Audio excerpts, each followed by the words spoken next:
Bon après-midi, fidèles téléspectateurs de Kinatu Télévision. Bienvenue dans votre émission Kinatu les débats au Botala Kabozilaka quand il est 13h30. Sachez-le bien qu'autour d'une table, il y aura de ceux-là, ces gens-là, Banamboka Oyo, Bakofanda, Ponako Solola, qu'est-ce qui se passe, quelles sont les activités qui sont à la une dans notre pays, tout le Béléango, et puis tout le Kaba Solution, les débats, que nous sommes là pour parler autour des actualités de notre pays, la République démocratique du Congo, et de proposer des solutions pour que nos autorités, au Bazolanda Bisso, au Bazana pouvoir, Yakobongisa, yako tala pe makambona yako lobela pe peuple na niveau ya likolo po bango pe basala par na bango ba lobela pe peuple ba tala makambo malam pour que mboka na biso ekende liboso biso nyeso za kana souci ya développement ya mboka na biso. Je dis vraiment un grand merci na ba téléspectateurs nyonso oyo batala ka biso. Alors, on a la présence na bango à chaque fois qu'il y a émission, même après émission, vous allez avoir comme la bisso, couper sa bisso ba suggestion, pour na couper sa bisso ba remarque. Je ne cesserai de le dire, donc vous allez avoir tango nyonso pour na kuyamba yango, donc tu yango en pratique pour que émission na bisso et zala lolenge oyo et singeli. Merci beaucoup Nabino Nosposa Nabisu Longo, c'est déjà ma présence Nabino, mais je rappelle que pour Namukonalelo, Bobenga Bisso, Tebo Salabiso, juste par SMS comme d'habitude, au mon numéro vous avez un problème, vous avez une question, oyo etali sujet otoza kolobela, comme la biso, donc oui bana ko répondre yo soki ezana makoki na biso ya ko répondre yo. Soki pour moni na moni bande comme susu bazolo ba ke ba komela ki biso to répondre ya ngote, ezana ba question mususu biso to koki ko répondre ya ngote, mutu oyo asengeli ko répondre yango, to benga kié, to sengi na ye aya lokola bandeko. L'autre fois tant to lobela ki makamota ki ba activité ya ville à Kinshasa, ba senga ki pe ba mona bandeko ya coordination ya Kinshasa bopeto pour que bango wapi ba masole yango malamu to maniola yango ensemble ba expliquer peuple oyo bazolanda biso ba expliquer ba kinois na ba kinoise Kinshasa bopeto eza ko sala ndenge nini eza ko fonctionner ndenge nini pona mokoma lelo yango nde sujet na biso to ko fandela vraiment to ko lobela ensemble la bande ko bazakatina esika to ko lobela la gestion de la ville province de Kinshasa. Vous en avez Kinshasa, vous allez la capitale. Est-ce que gestion na yango eza malamu to moni gouvernement de la ville province à Kinshasa Monsieur Jean-Thénin Gobila a lancé qui activité à l'Obakino, bandi programme ya Kinshasa Bopeto. To moni un moment est comme non sokola kitambo sokola nini. Mais les gens ne comprennent pas vraiment, ils nous ont écrit tout ça là aujourd'hui. Nous avons quelqu'un sur les plateaux où yakoye bako expliquer malamu mingi penza misalawana oza kolekana na niveau ya hôtel de ville pe nanga musu pe tozana ndeko oyo akoye bako libena ko sepela mingi bango moko ba se présenter nazo tango mingi te ba lobana bino baza banani na bandi ngambo ya monsieur Laurent bon après-midi. Bon après-midi, merci beaucoup. En tout cas, sentez-vous à l'aise, hein, en Zalanda Kunayo, mbote na bate spectateur bazolanda biso, et puis oko yebisa bango soki monsieur Laurent azanani, kombo na mobimba pe monsieur Laurent azali nani. Kombo na ngai nazali monsieur Laurent Mayumba, nazali analyste politique et cadre de l'ANADEC, parti cher ya AG Matembo Toto. D'accord, merci beaucoup. Là, à côté de monsieur Laurent, on a Moni Bongo, il y a un autre monsieur qui va se présenter aussi de lui-même, Aïb Sabiso Kombonaïm Obimba, et puis Aïb Sabiso Azali Nani. Bon après-midi. Bon après-midi, madame. Moi, c'est monsieur Fiki Mantoussou Mukwayanto. Je suis politologue, chargé de mission et des activités de la coordination Kinshasa. En tout cas, merci beaucoup, monsieur Vicky, chargé à communiquer, il y a mission et puis activité, il y a Kinshasa Bopeto. En tout cas, tozo lo belana ntobandi maramba Kinshasa Bopeto parce que ezako tungisa un peu population. Tozo yo kakuna na ebité et bandela Kinshasa Bopeto, go banda kindenge nini. Parce que ça fait un bout de temps. Oh yo to mona qui lancement, il y a programme Wana et jusqu'aujourd'hui résultat nini o déjà possible sali boko lo bakeno Ce que ça les bilan moroboé Kinshasa Bopeto sur 100%, Aza peut-être soit 60% a réussite, to et le moroboé parce que jusque là la ville province de Kinshasa continue à être sale, tout le monde a ba poubelle partout, salité oyo. Bande comme sous batikaki ti lelo ils ont continué au quoi c'est plutôt dans mon temps moqué depuis Bobanda qui programme au Kinshasa Bopeto jusque là quelle est votre réussite en fait nini oyo et quoi comme motiver bande ko ba continuer ko pesa bino confiance na musala au bosalaki. Oui, un grand merci, Madame la journaliste. De prime abord, je tiens à remercier le DG de cette chaîne d'avoir bien voulu que nous puissions porter la voix de son Excellence, Monsieur le Gouverneur de la ville Chantiningo Bilambaka, à ce qui concerne Kin Bopeto, d'aller porter cela au sein de votre chaîne pour que les Kinoises et Kinois puissent bel et bien comprendre puisse bien comprendre la vision de Kinshasa Bopeto. Merci. De prime abord, Kinshasa Bopeto, c'est une philosophie. Kinshasa Bopeto, c'est un nouveau style de gouvernance. Kinshasa Bopeto, c'est un mode de travail. Kinshasa Bopeto en soi, Kinshasa Bopeto, ils ont changement, il y a mentalité. C'est ça en soi, Kinshasa Bopeto, c'est un programme de son excellence, un programme quinquennal de son excellence, Monsieur le Gouverneur de la ville, province de Kinshasa. Donc jusque-là, au définir biso Kinshasa Bopeto, oui, c'est un bongwana Kinshasa Bopeto et un changement de mentalité. C'est une bandeko va changer ma mentalité. Jusque-là, bino étant que coordination, bosali déjà ni na katia programme. Au parce que ba kinois bisika bazali kokota et la bino. Tant que ki programme o et yaki ba kinois bazali ki misu na bango ba balusi vers bino. Alors jusque-là, quels sont les travaux faits au toko tchamote motobino? Travaux basalaki yango okoyebisa biso jusque là bosali nini oyo programme oyo ya Kinshasa Bopeto.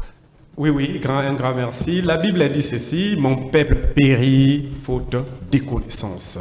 Et aujourd'hui, sur cette plateau, je vous ai apporté cette connaissance pour que nos très chers, aimables Kinoises et Kinois puissent bel et bien comprendre Kinshasa Bopeto, soit la coordination Kinshasa Bopeto.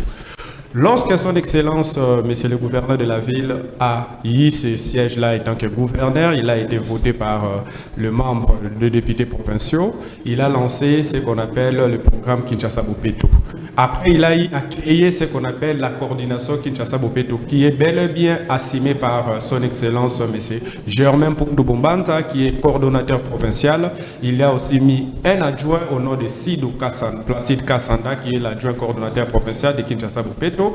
Le D, nous avons eu à faire au sein de notre cabinet, soit au sein de la coordination Kinshasa Bopeto, plusieurs choses que nos très chers, aimables téléspectateurs peuvent comprendre, soit savoir à ce moment. La première des choses, nous avons eu à créer, soit à mettre sur pied dans chaque commune, les cordons Bopeto. Un coordonnateur Bopeto, un coordonnateur adjoint, un chargé des opérations dans tous les 24 communes. Et non cela, nous avons aussi mis des cordons Bopeto, des chefs, des cordons adjoints Bopeto et des chargés des opérations Bopeto dans chaque quartier. Et nous sommes dans la phase de riz, parce que dans la base, nous avons des chefs de riz. Des chefs de riz, automatiquement, ce sont des cordons Bopeto. Et nous sommes en train de mettre des cordons Bopeto adjoints, des riz et des chargés des opérations Bopeto dans chaque riz de la ville de Kinshasa. Ça, c'est la première chose. Et la seconde des choses, à savoir quel est le rôle de la coordination Kinshasa Bopeto. Selon l'arrêté, le rôle de la coordination Kinshasa Bopeto, étant donné certains programmes de son Excellence, Monsieur le Gouverneur de la ville Chantiningo Bilambaka, Kinshasa Bopeto a comme rôle, la première des rôles, c'est de concevoir des projets. La seconde, c'est suivi de l'application de ces projets. Et la troisième, c'est la sensibilisation. C'est ça le rôle de la coordination Kinshasa Bopeto. Je dis très bien, concevoir des projets, suivi de l'application des projets et la sensibilisation. C'est-à-dire quoi? Kinshasa Bopeto, lorsqu'on entend parler par Kinshasa Bopeto, cela ne veut pas dire que la salubrité, soit l'environnement, tout ça. Non, Kinshasa Bopeto gère tout et organise tout, que ce soit les affaires du ministre, soit de l'Intérieur, soit l'affaire du ministère de l'Environnement, soit celui de la Santé, ou soit Tout ça, Kinshasa Bopeto organise et travaille pour tous ces ministères, tous ces administrés de l'État puissent bel et bien avancer selon la vision de son Excellence, Monsieur le Gouverneur Jean-Tini Ngobila Mbaka. Merci beaucoup, Monsieur Vicky. Là, vous nous avez expliqué en long, mais en théorie.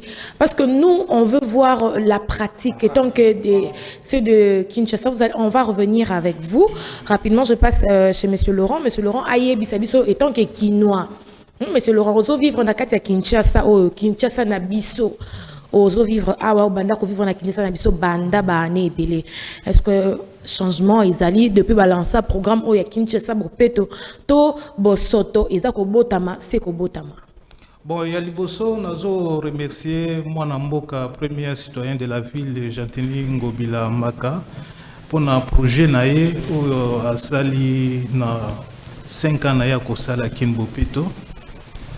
Alors, ce que moi j'ai remarqué est que le gouverneur a de bonnes idées. Il a lancé un programme, un projet Kinbopeto. Mais sur le terrain, on n'a pas encore senti les salaires à Kinbopeto. J'ai vu mon ami ici. Il est en train de donner les structures, le programme. Or, à ce moment ici, le peuple, les Kinois en général, n'a pas besoin. Il y a un programme, une structure. Le peuple, les Kinois en général, a besoin. Il y a un programme na misala Bopeto na Kinshasa Bopeto ba sentir Bopeto na milliers oyo bavandi.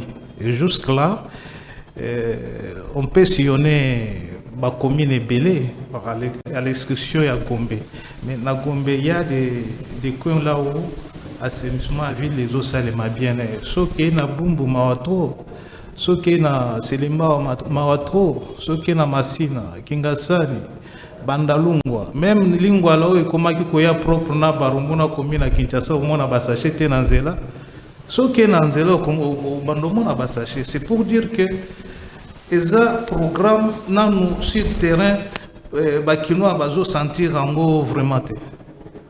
Donc sur terrain, selon Monsieur Laurent, sur terrain, ba kinoa sentir programme oya Kinshasa Bopeto te. Eza lokola slogan moro boye to lo bakaka. Ok, on a zone nangamba Monsieur Vicky. Ça Bopeto to bandai ko zela et yaki na moto mon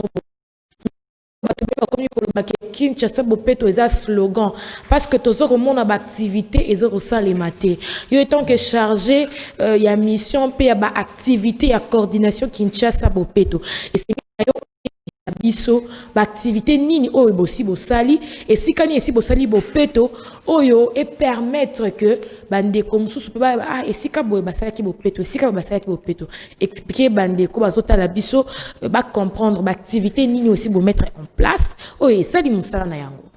Merci beaucoup aux journalistes. Na sepeli makasi na pour débatteur nanga na oyo alobi yango na lobaki les bandeli mon peuple péri par faute de connaissance ou pas par manque de connaissance na yé pourquoi na lobaki yango par maté na yé la ki moi exposé à lever pour ça mais na ngonga na za ko lobana ba yimboka goko la nanga malamu nangoba pour nanga faito benga gouverneur aza lokola prophète webi pourquoi pour nini nango benge prophète pamba tetanga koti amoni bosoto wana mona yo kaka na mabele ndenge ndi kwa koloba amona kama na bisika nyonso parce que kili Bopeto eko kipe tali makambo nyonso etali makambo nyonso ezala santé ezala soki nini kili Bopeto etali makambo nyonso tout vraiment makambo nyonso tout kili Bopeto esali nini etali yango ezala santé ezala football ezala administration kili Bopeto eza kotala makambo nyonso yango tata Jean-Tini Ngobila Mbaka tanga kanisi na ye na buku eye babengi yango les idées force na kati ya buku eye ope na kokabela ndeko nanga asimba yango pamba te ye pe mbilinga na mutu ayebaki na ino teke tata Jean-Tini Ngobila Mbaka achaki makanisi na kati pona a comprendre Kinshasa Bopeto na kopesa ye yango pona ameka kokanisa ba mboka ba moni de na pesi ye yango ameka ko réfléchir là-dessus ayeba Kinshasa Bopeto malamu Kinshasa Bopeto esali makambo ebele ndeko na ngai Bilinga te ebele. Ebele ndeti wapi badako yebisa biso ebele. Tata Chantiningo Bilambaka akuta ki ville oyo na salité déjà 20 ans. Salité à 20 ans na domaine ya assainissement zalaki, na domaine ya administration à l'été zalaki, salité wana pona elongwa, il fallait bopeto. Yango tata tango lancé Kinshasa bopeto, soki lelo biatino surtout bayambaki yango eza appel na kinoise na kinois so pas accaparer na opération Kinshasa bopeto. Bandana nuko bongisa esika yo ufandi na yo moko. Ndeko na ngai biso tango tokitaka terrain parce que beaucoup monde abilili ezali ba preuve ezali tokitaka ba terrain ezala mokolo moko te semaine moko te o elekaka ça que son excellence monsieur le gouverneur tout coordonnateur provincial tout coordonnateur adjoint bakita bazang sa okita terrain te bakitaka terrain pona kosala nini sensibilisation na ko pesa ndakisa moko lelo omeliji osombiji poto lobi Kinshasa ça changement mentalité osombiji songolo to pakalo bandi ko mila lanzela osilisi boye ozi obwaki tango obwaka wana est-ce que tata Chantiningo Bilambaka mutabwaki yango mutazo participer na obebi samboka to eza yo moko individu yango Kinshasa bopeto eza ko sala appel na ndeko nyoso kinoise toza ko sala appel ya ko respecter mibeko ya mboka na ko rappeler bino edi 003 ya loi ya mboka elobi boye ozali na église ozali na ndaku ozali na lopango ozali na boutique to pe magasin yeba kotia bopeto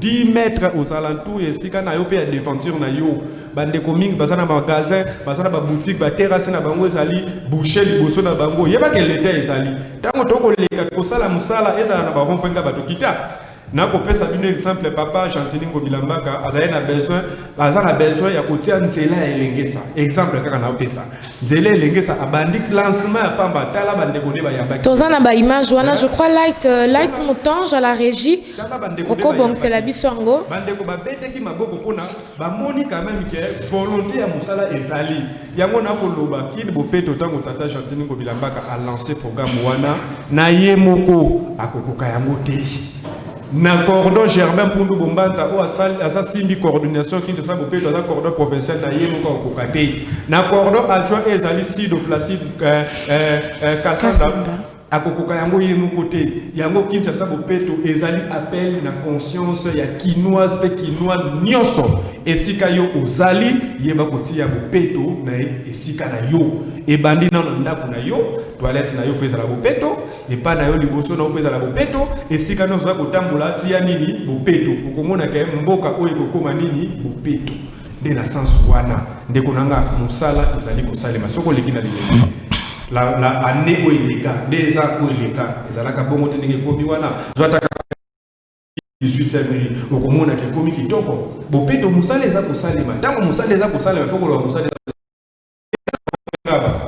kosala sensibilisation toko kombo la babuku mesa lemba bazawana yanga bazalaki wana ya makala ya nini ya makomina makala zalaki na cordon qui bopeto zalaki eza na ba policier bazalaki wana ba commandant ba ONG zalaki wana et tozalaki kokombola pona kosala sensibilisation na baimboka ba riverain esika wana bayebaka kotia bopeto mokolo nyonso selo loi yango tosukaki bongo te kin bopeto tango ezalaki lancé le 19 octobre 2019 par mon conseiller mboka yemoko et son excellence monsieur Félix Antoine Tshisekedi lié à sa pareil à Kinshasa bopeto pour la sabiso que yemoko à sa bopeto à soutenir vision il y a son excellence monsieur le gouverneur de la ville Chantiningo Bilambaka ya kotia bopeto première journée bopeto ce qui aujourd'hui à chaque dernier samedi à moi donc au benga ba journée bopeto pour nini eza ba journée oyo to sala ka sala mona ni continuer so bako monsieur Vicky tokozonga pour expliquer vraiment en profondeur tokozongela yo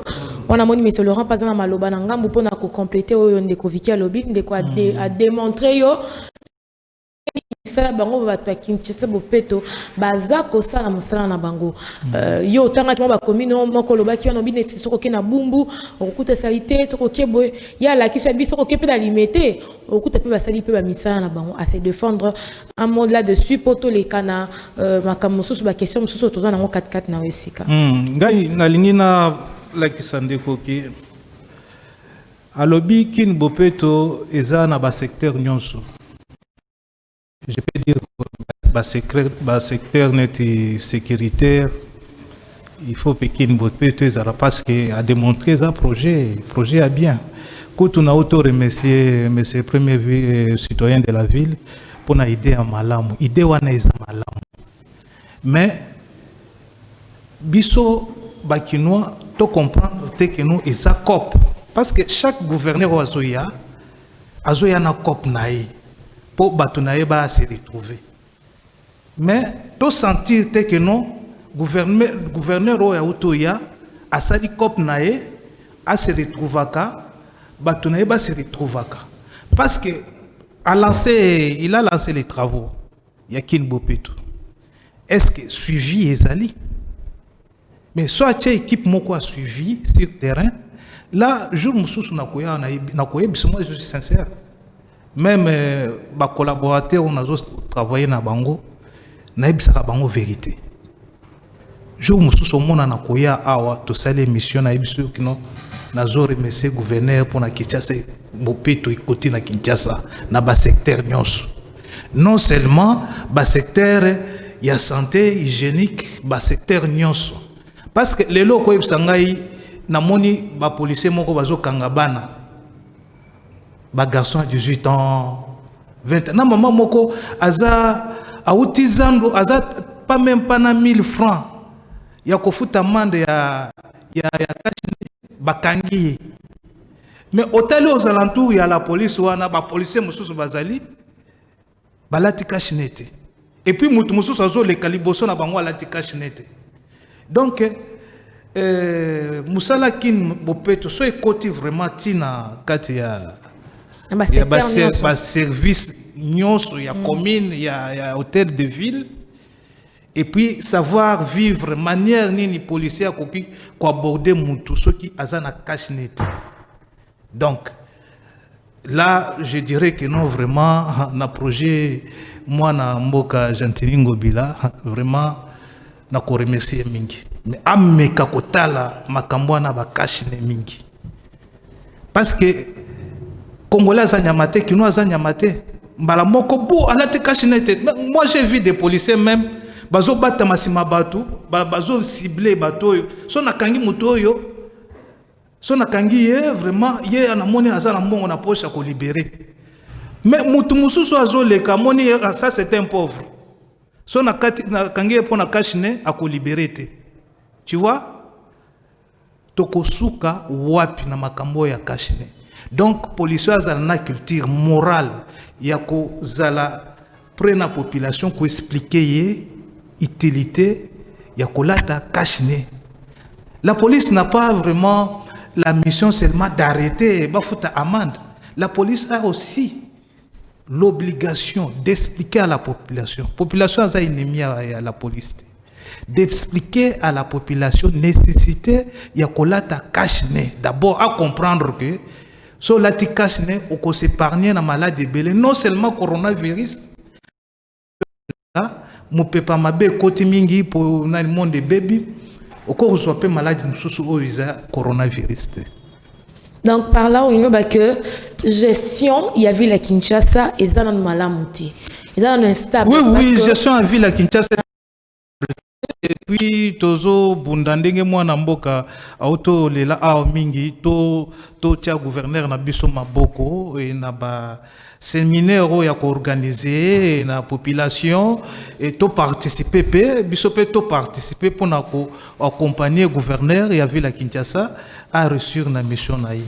Parce que toza acteurs politiques tozo vivre na population pembeni toujours condoléances à population du jour au jour. D'accord, merci beaucoup. Là je veux retourner na côté à Régie Light Moutonge ceux qui osent après na ba image au Thomas Kibongo gouverneur de la ville de Kinshasa agenda qui na elengesa pour na ko sala misala okoki ko balancer biso yango pour que tous les canaux séquence mususu. Si tu es prêt, Light Moutonge, balance-nous les images. Oyo, il y a gouverneur de la ville province de Kinshasa, Nandela, il y a Elengesa et on se retrouve juste après ces images.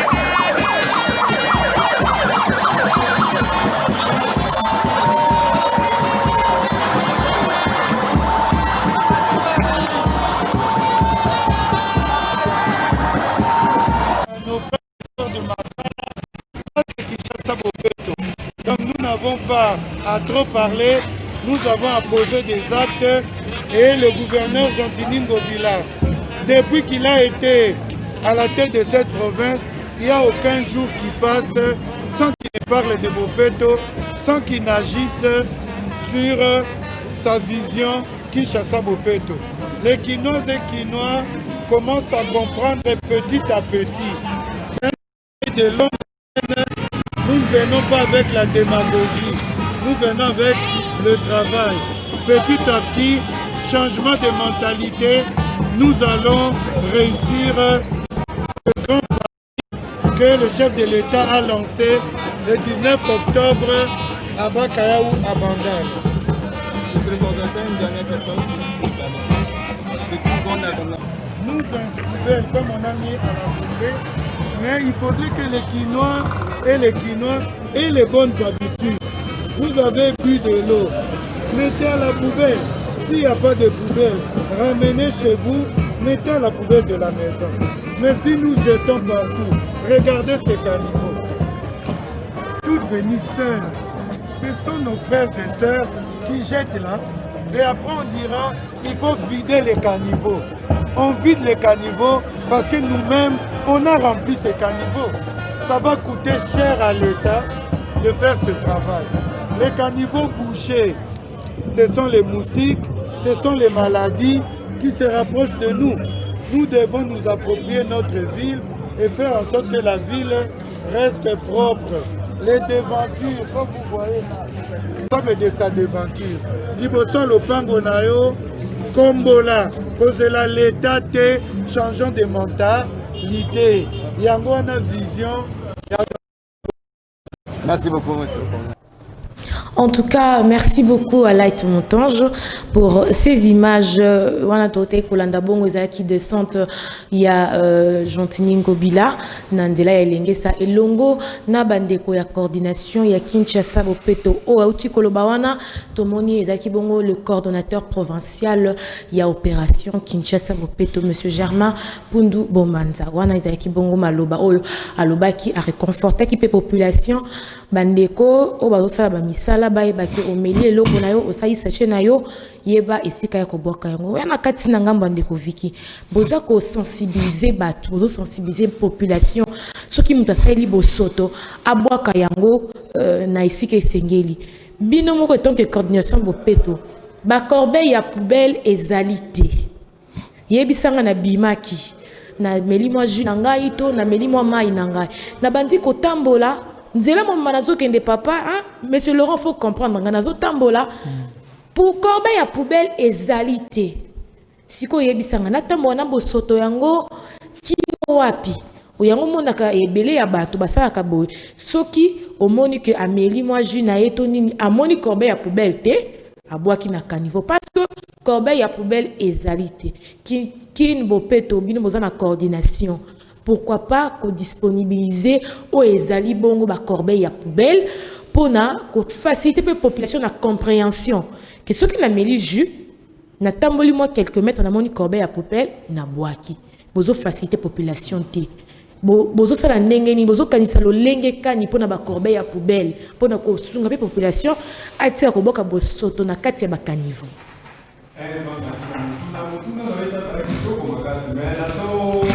Zonga nanu na mutuna ya mdekupe préoccupation de Balobaki, oui, ya solo, bandeko faut bayeba, bakinoise kinoise faut yeba que tata Jean-Denis Ngobila Maka aza magistrat. Olelo abeta ko baton magique pas qui ne comme Bopeto non. Tozo senga appel ya bino nyonso pour participer à l'opération ya Kin Bopeto na aussi ya Bopeto esika nyonso. Ya monde konangai nazali koloba na bino boye aseke mutuna onde konangai auti koloba mutuna kitoko onde konanga auti koloba sika auti kotuna sikoyo eza mutuna kitoko na ko répondre ndeko que effectivement concernant makambo lobby ya ba poubelle nous sommes en train déjà de mettre des poubelles partout soko leki na Gombe okeki tambo oketi bandalu oketi bandal il y a des poubelles, mais malheureusement, malheureusement, lorsque nous sommes en train de mettre des poubelles publiques, Il y a de ces gens à Boutou, bako bimaka na bordir, ménager na bango, ménager na bango ndaku, bako boaka kana kati. Non, yango pe nako lancer message à sensibilisation. Ndeko nanga ba poubelle oyo tata Chantiningo bilambaka ako tia na nzela. Ezali pona baleki nzela, osali papier mouchoir ozo osali no boaki na yo, obwaki na kati. Ezate pona biloko na yo ya ndaku. Ozu omonike okima mbongo ya kofuta pusa bwake la haute ozu ki koboka kuna na kati. Non, de koto changer mentalité. To changer mentalité parce qu'il y a des images. Il y a des images que tu remontes à Moutabi, Mina Boutoua, na terrassé à Bouaki. Vous avez vu les cordons, il a été d'ailleurs. Il parlait tout en remarquant la saleté autour de l'endroit auquel il était en train de parler. Na katani ni barigol. Na bamboka mususu. Na bamboka o mona ba image wana na rompenga ba musale zalaki ya makasi toko sala toko kire toko sala sensibilisation batu ba yambaki makasi pona ko sala tala biloko to bimis na ba terrasser tandis que na bamboka mususu terrasser zalaka esika mai ele kaka terrasser zalaka esika makamuso zalaka te yango tango to kiraka to mona na kata ba terrasser wana nini ba canette ba chasser to mona ka biloko songolo mpakala ebele. Yango ndeko na ngai to changer makanisi na biso tata Chantini Mobilambaka alobi to changer bizaleli na biso to soutenir kini bopeto na kotia ka bopeto esika nyonso tuyo ozali. Merci beaucoup Vicky. On a katisi na ngambu ya Monsieur Laurent. Monsieur Laurent, par rapport à la image au totali, tout le monde ndenge baza ko sensibiliser, au monde peut quelque part au baki li kamora très important na simba ki ndekofiki peut-être abo sanyango côté à sécurité au baki yango tango bazo sala makambo ndengwana esengeli pe bozala na suivi moko boyi. Hein? Na ko ebandeli ndekofiki apesa kibiso ba tribu na bango tant que coordination alors baki baza pe na charge. Il y a suivi, il y a misala o ezako salema. Donc charge wana na ebité na nengozo mona na ba commune totanga ki liboso bumbu selembao. Est-ce que na ngambo wana vraiment bandiko bazo sala musala ba malamu to bazo sala musala ba malamu te? OK, merci beaucoup pour na mutuna. Eza na ba commune oyo mentalité ya population eza na nu na se mingi. Et puis pour nako nani population ya bongo na situation ya kozwa soin l'environnement eza mobulu mingi. Moi je peux te donner exemple na ngai na maman moko na discutaka na ye na ebisi maman pourquoi ozozwa basache otie basache mai tout ça osangisi banani na politique ya kozala na environnement ya bien il faut to bando détruire biloko neti ya plastique neti ngai pa na ngai naza na des poubelles naza na poubelle ya biloko ka plastique et puis naza na poubelle pe na biloko neti ya mai tout ça biloko epolaka na biloko epolaka te oui mais biloko etali plastique lokola plastique ezo bebisa mboka ezo bebisa ville na biso Kinshasa na sala kanini soki etoni nazui moto allumette na tie moins essence moke ou bien ma pétrole na tumbi yango au moins na plastique wana etumba miti esili. Ça fait maintenant 5 ans depuis na sali ba séminaire et environnement na mona kaneti plastique ezaka ennemi environnement et na sala ka bongo et puis na expliquer maman wana yebisinga ke est-ce que yonde oko ozo pesanga musala makasi bongo yonde oko bongisa kisasa oyo. Or mentalité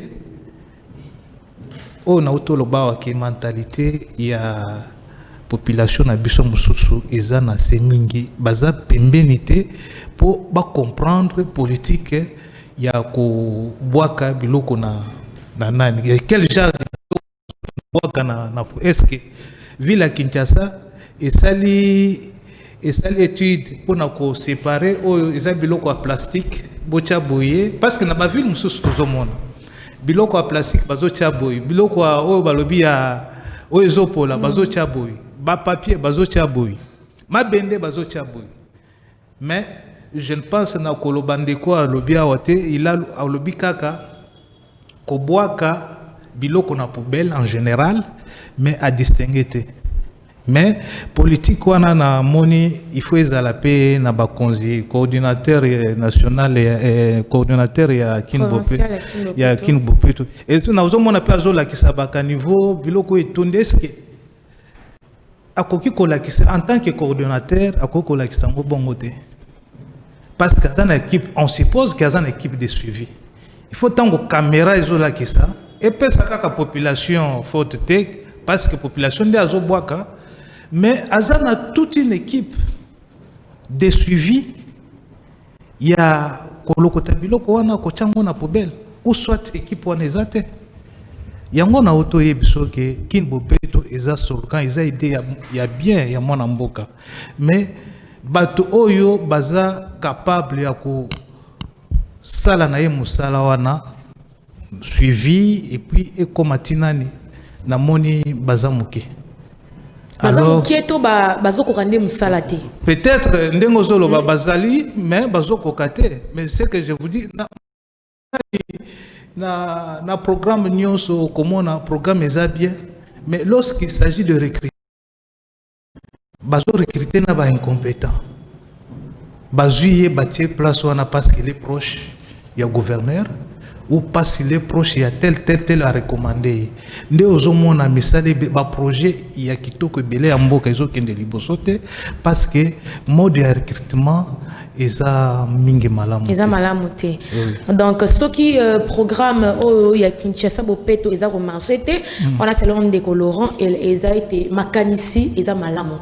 Mais batu o baza sélectionné pour na ko accompagner misala oyo baza bato bazo sa musala malamu te to bato basengeli.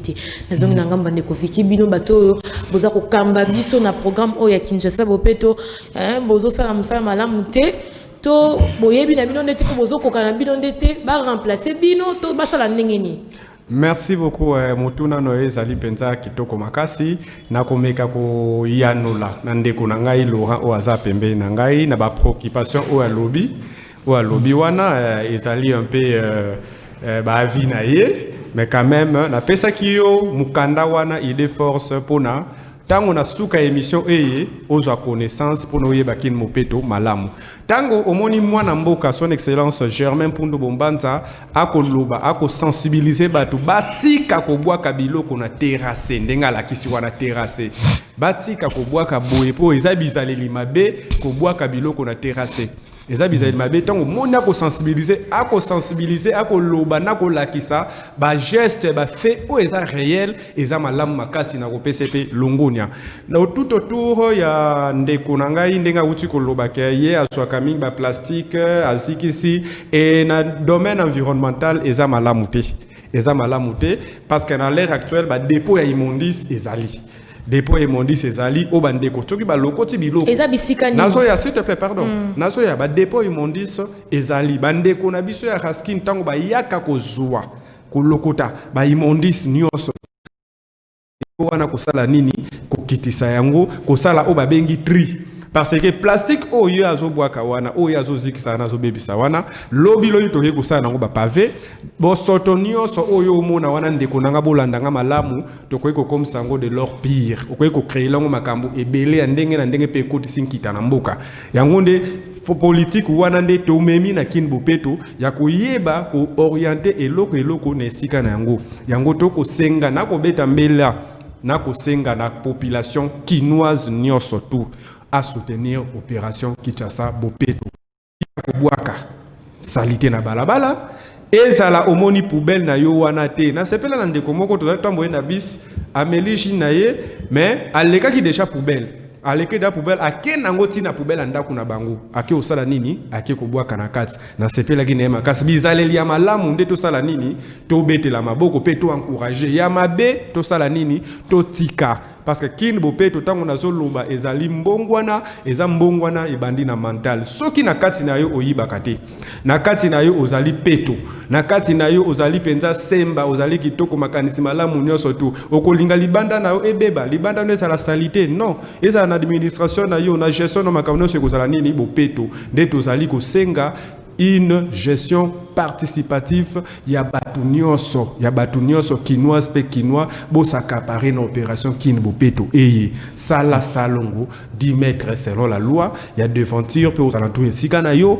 place au côté ka yebaka ko bongisa chaque tongo chaque jour bongisaka ba lobby salongo ezali chaque samedi de 8h à 10h salongo normal ba dernier samedi du mois ezaba salongo bopeto eza de 8h à 11h mama ko pesa policier mbongo te Foutampa ko ya l'état normal, mais ça la salongo. C'est ce que nous on a besoin. Bisokin bopeto tozali ko promouvoir pe ko ça la sensibilisation sur bakanisi ya malamu bizaleli ya malamu pour na bisonyo surtout bakinoise kinois to s'accaparer na opération kin bopeto o ezali vision ya malamu ya son excellence tata Gentili Ngobilambaka a lancé. Merci beaucoup. Une dernière question pour te clôturer parce que tu as commis vraiment dans cette émission Nabiso. L'automobile Kolobela Kakama Solo est allé Kinshasa. Tu as rapidement, tout le monde qui n'a pas média, boya qui sous na initiative mususu, bozo bengango na mona qui bakenda ki sokola kitambo, sokola ngaba, tu n'as un peu to yeba. Est-ce que sokola opération ba sokola wana eza différent na Kinshasa bopeto to eza un concept moko to ebité bo memeli ba kino eloko ya sika to eza kaka na kati ya Kinshasa bopeto. Merci beaucoup ndeko nangai journaliste motuna wana pe bato baimboka batu nyango pe mingi na ko répondre bino boyi bolandanga malamu tango to lobi Kinshasa bopeto toto yoko lobby na yo sokola eza lokola na yebisio sokola liboso ndako na yo ya lokola libula yebisio sokola balabala na yo sokola place ozali koteka po na iloko ekoma bopeto fosala nini esokwama administration ekoma bopeto fosala nini osokola façon za kosala nini ko administrer donc sokola kitambo to sokola rompwengaba ezali to sokola lumumba to sokola ipen ezali na kati ya programme ya Kinshasa bopeto ezali siloka te saka pona ko pousser yonde ko koteka wana oyebaka na Kinshasa bopeto il faut oyebaka ko sokola esika nyonso tu yozali otie yango bopeto ndenge to lati bilamba boye tango to ye awa to sokola kiti siko soki to komadi ko sokola place nyonso tu ezali ko bopeto boye mabeza wapi donc sokola opération sokola na eza na kati ya Kinshasa bopeto ezaka ko stigmater kinois et kinois bayeba ko tia bopeto place nyonso tu bazali eza mabete eza na kati ya programme ya Kinshasa bopeto. D'accord, merci beaucoup. Nakati nangambu ya ndeko Laurent. Tokomi bongo na suka moi liloba ko koloba pe message ni ko passer na gouverneur ya ville ya Kinshasa oza kotala biso étant que kinois nini oyo zanango posa penza asala pona ete Kinshasa elata elamba ya sika pour que Kinshasa elata ba mentalité ya sika ba proposition na yo oyo ko pesa na monsieur Gentili Ngobila. D'abord, nous avons lancé appel à la population quinoise pour un projet à Kinbopeto. Il y a le premier citoyen à la ville à Kinshasa. La population a soutenu rien. Parce que selon le projet, ceux qui vont soutenir, mais c'est le gouverneur, le projet n'a pas sauté. Alors, vous devez les soutenir pour un projet nae makanisi malamu propriété ndenge de kwa utoloba awa il faut ko sala salongo chaque samedi ko lokota basache basalité eza na place moko approprié pour kendo kobwaka biloko wana kobwaka mituke koya kozwa biloko wana eke bwaka bobwaka na nzela te bobwaka na ba nzelo ba auto sa ba kenivo ba auto sale la bisote. Mais message, monsieur Nazo Yebisa, gouverneur de la ville à Kinshasa, Azalana équipe Moko a suivi pour un projet à Kinbopeto. Et sur terrain, Ezana lanterne Moko Salema, nette négligence, il peut se porter même à un dictateur pour projet Wana et se réaliser. Donc, Azo quitte sur terrain, dans le secteur Nyoso, qu'est-ce qu'il ne voit pas? Peut-être le système ya Bambongo et comment il lokola na makila ba congolais lokola épidémie. Donc ce bâti au place wana au lieu futa bato aux travailler na bango bien aux autres mbongo wana aux détourner. Alors ce que je peux demander au gouverneur à ça la suivi à makambo nyoso wana parce que misale belé so kende libosote so landeli na se oyo katke maître d'œuvre bao baza ko sala wana bafuta ki bangote misala etikali na no bongo là pour réaliser rêve na été na 5 ans autopsie na utenga ya sala eloko wana eza très important à créer brigade ya inspection ya suivi ya Kinbopeto à landela il peut se porter même à un dictateur pour misala na ye rêve na ye et se réaliser. D'accord, merci beaucoup monsieur Laurent. Pour clôturer l'entretien d'aujourd'hui parce que Tokomi Penza Nasuka rapidement. Oui, merci beaucoup. Nazali ko lancer vraiment appel na ba kinoise pe kinois nyonso ozali na ONG na yo ozali partenaire olingo comme partenaire na coordination Kinshasa Bopeto oya à partir ya lundi eye na 3e niveau ya hôtel de ville. 3e niveau et hôtel de ville, place cabinet à son excellence, M. Germain Pundu, Bombanza Azali, Tokoyambayo, Bakoyambayo, pas secrétaire, ou Bengami na kombo ya Maman Nanette, Akoyambayo, Boya Kotika, document pour notre travail en partenariat. Penako lancé appel pour le 29 eye.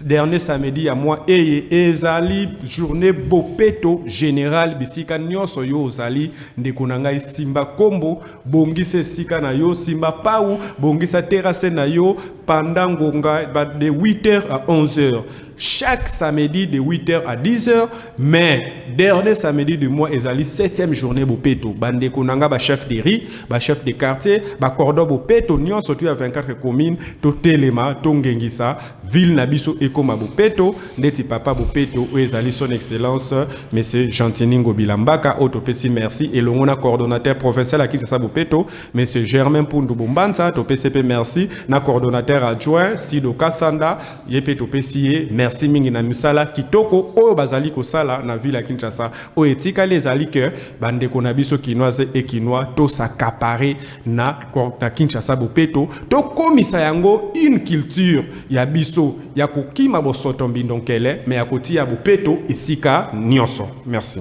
Merci beaucoup, Monsieur Vicky. Wana Tokomi Bongo, Nasuka ya émission Nabiso, qui n'a tué les débats. Tout le bel Kilelo, Masolo et Telaki, ville province ya Kinshasa. Plus particulièrement, tout le bel Bongo, opération Kinshasa Bopeto, Oizaki lancé depuis l'année passée. Totali Ndengeni évolution na yango, tout le bel ensemble Peto Pesi, ba proposition Nabiso, Ndenge to le baraka, kasoki to lobby, to surakaka na kolobate, mais to pesa kapé ba proposition, pas na ba kondi oyo ba sengeli pona kozo ba mesure pona bolamu ya mboka na biso pona lezaki pona bolamu ya capital na biso elata elamba ya sika elongwa na elamba ya bosoto.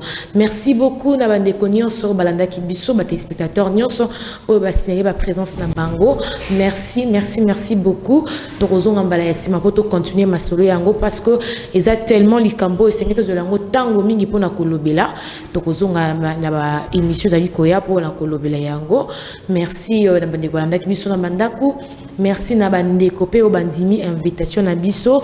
Monsieur Laurent, Monsieur Vicky, merci beaucoup. Na kinactu de les débats to le bakelo romanso ba pesu invitation nous à répondre na yango et la kisike ba considéra kayo. Merci beaucoup pour la considération. Obo pesi na chaîne na biso kinactu ko sepela kondima invitation pour na ko manyola li solo ensemble. Merci beaucoup. Na bande copé à technique ou ba accompagner Kibiso. Merci na Décodon, merci na Patiengoy, Gistek Apria, merci beaucoup. Merci na Light Montange à la régie finale. Je dis encore un grand merci à Richard Nawej pour l'assistance. Merci beaucoup. Et un joyeux anniversaire à ma consoeur Elisabeth Ochopé, on l'appelle la nationale. Merci beaucoup. En tout cas, à fan P à qui n'a tué les débats, les amis Kolambo Tamanae. Joyeux anniversaire à toi Elisabeth Ochopé. Na mon numéro Tokomi Nasuka, Tokutani na mikolo mizali koya pona kosola lisusu makambo oyo etali imboka na biso. Merci beaucoup et au revoir.